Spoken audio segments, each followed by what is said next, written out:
the trash talk between Sean and Dreykus got a little dark there with the child abuse and then the brawl at 296. Did you ever consider going to those guys and saying, hey, this might be the one time you need to tone it down? This might be the one time you need to what? Tone it down, the trash talk?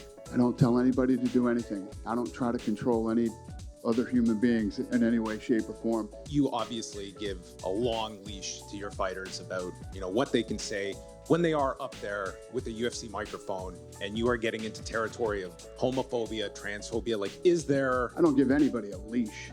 Well, I'm saying you... A leash? Like free speech. Hey, what's going on, everybody? A little bit of a different setup this time. I had some technical difficulties with my video and audio, so I had to resort to my Rode Wireless Go 2 wireless microphone. Unfortunately, this is how it's going to be for the time being, but hopefully it's only a couple days and I can get the issue resolved. But today I'm going to be reacting to Dana White absolutely torching not one, but two woke Canadian journalists after the Dreykus du Plessis fight against Sean Strickland, where unfortunately Sean Strickland did lose to Dreykus du Plessis, but all hats off to him. They both did a great job. I personally scored it for Sean Strickland, but the judges didn't see it that way, and that's how it goes sometimes. But two journalists not back to back, but within a couple of minutes, both asked Dana White to silence his fighters and put a leash on them, essentially, from giving out their opinions on different subjects when they're asked questions about LGBT community or so on and so forth. But before that, please like, subscribe, comment down below, and hit that notification bell so you never miss a clip. And I know you kind of answered this somewhat, but when the trash talk between Sean and Dreykus got a little dark there with the child abuse and then the brawl at 296, did you ever consider going to those guys and saying, hey, this might be the one time you need to tone it down? This might be the one time you need to what? Tone it down, the trash talk? I don't tell anybody to do anything. I don't try to control any other human beings in any way, shape, or form. You do it I say it all the time, we're in the fight business, and if you get your feelings hurt that bad, you probably shouldn't ask the type of questions when you know the answer you're going to get from Strickland. Let's start there. You know what I mean? If you ask him, you know who he is, and if you ask him a certain question, he was baited in that question. Well, I'm not, sorry, my mistake. Not referring to that question, just, Strickland got a little... I know what you're saying. Okay. I know what you asked me. It is what it is. It's the fight business, man. Last one for me. You talked about maybe coming back to Canada. We're seeing... So, what he's referring to is during the build-up to the fight, Dreykus and Sean Strickland had a back and forth where Strickland was making fun of him, making fun of his coach, making fun of also Sean O'Malley, and Dreykus took it upon himself to mention that his father essayed Sean when he was a young boy. Sean took awful offense to that, decided to get in his face, and then eventually at a separate event, a UFC event, they did get into a physical altercation in the audience. A brawl broke out. I did cover it in my channel prior, but I'll maybe run a clip on it so you can kind of just see what the altercation was like.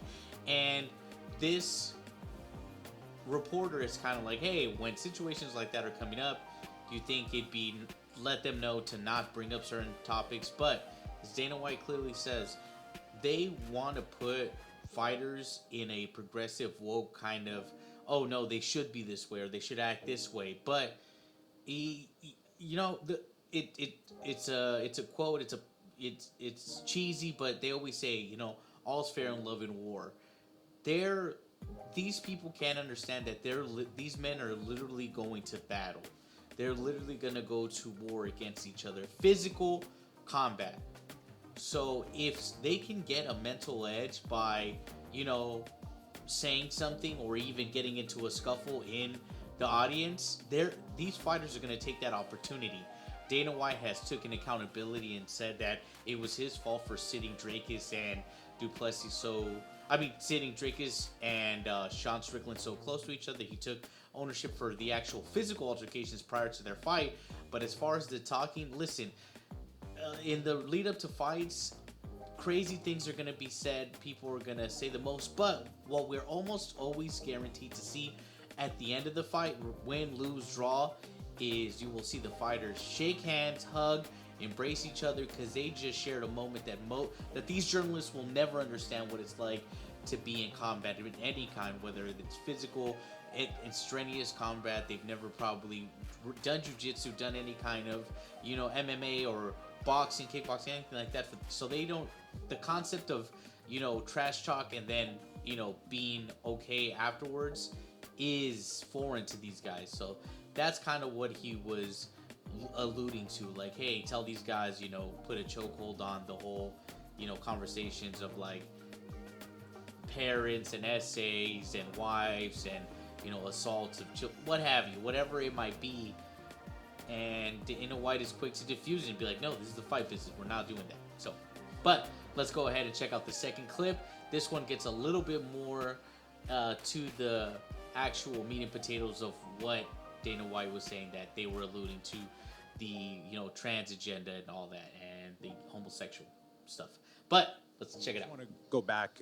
You were talking about, like, you obviously give a long leash to your fighters about, what they can say when they are up there with a UFC microphone, and you are getting into territory of homophobia, transphobia. Like, is there? I don't give anybody a leash.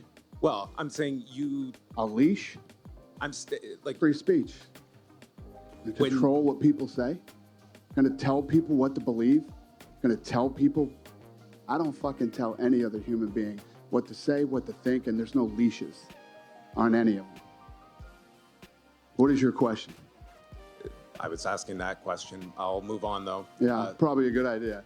That's ridiculous to say I give somebody a leash. Free speech, brother. People can say whatever they want and they can believe whatever they want. And I don't think there's any. We had two gay women who fought in the co-main event. They sat on the stage with Sean Strickland. They could give a shit what Sean Strickland thinks, or what he says, or what his beliefs are, or what his opinions are. You know what I mean? Go ahead. What do you got? I want to go back as well. A number of months ago, you spoke with Sports Business. Alrighty, so there you have it. That's the second clip where this other reporter gets even more emboldened by the fact that he was quick to diminish the first journalist about, controlling his fighters. And he even said, put them on a leash, like they're some kind of pet or animal. Very poor choice of words, but obviously this is how this journalist views fighters. He doesn't see them as, people that deserve to voice their opinion unless Dana White says it's okay. And to say that they should be leashed or have a long leash is one of the worst phrasing, I guess you could say. And I don't think any of these fighters are homophobic or transphobic. I don't think fighters in general are afraid. It's not a phobia. It's just that people are starting to wake up and see the writing on the wall that the media is pushing an agenda against anyone that does view the world in a more traditional sense and in a more. But fighters, for the most part, are almost always fall closer in line with more traditional American values. And again, like Dana White says, this is free speech. But Canadians don't understand that because they don't have free speech. They have councils of what is politically correct or what is hate speech. They have hate speech councils where they will literally go before a council and have to, give a reasons why the speech they use wasn't hate speech. Comedians have been tried in Canada for hate speech, for telling jokes. So these people have no concept of what free speech is. They're not in America. They're not Americans. They don't understand that we have free speech. What I would push back on is, I'm not sure if Dana White would bring someone like Sean Strickland, maybe to like the Saudi Arabias or to the, not Saudi Arabia, but like the UAE, to, Dubai or any of those places, as they are more conservative, maybe more in line, but they do compel speech a lot more. So yes, I do believe that Dana White believes in free speech, but I think he knows what countries he can take certain guys to. You wouldn't want a guy like Strickland spousing off crazy rhetoric, but maybe he would. Maybe he wouldn't care. I doubt those, Arab kings, Arab princes, and royalty would even care what Sean Strickland thinks or says. But I don't think he would have the same attitude in a Middle Eastern country. But who knows? But that's it for now. That's all I wanted to break down. these Canadian journalists just keep taking huge L's with the UFC, keep trying to force them into a corner to apologize or to, denounce certain fighters' speech, and it's just not happening. Dana White is not the kind of guy that's gonna denounce any speech or say that there's gonna be a muzzle placed on his fighters or leash them or control what they can say and what they can and can't say. I mean, Sean Strickland was trashing, and bashing Bud Light, so he obviously didn't tell him you can't do that.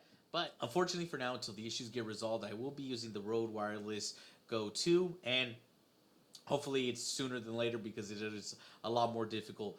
But yeah, thanks for watching. Comment, like, subscribe, share, hit that notification bell, and never miss another clip. Later.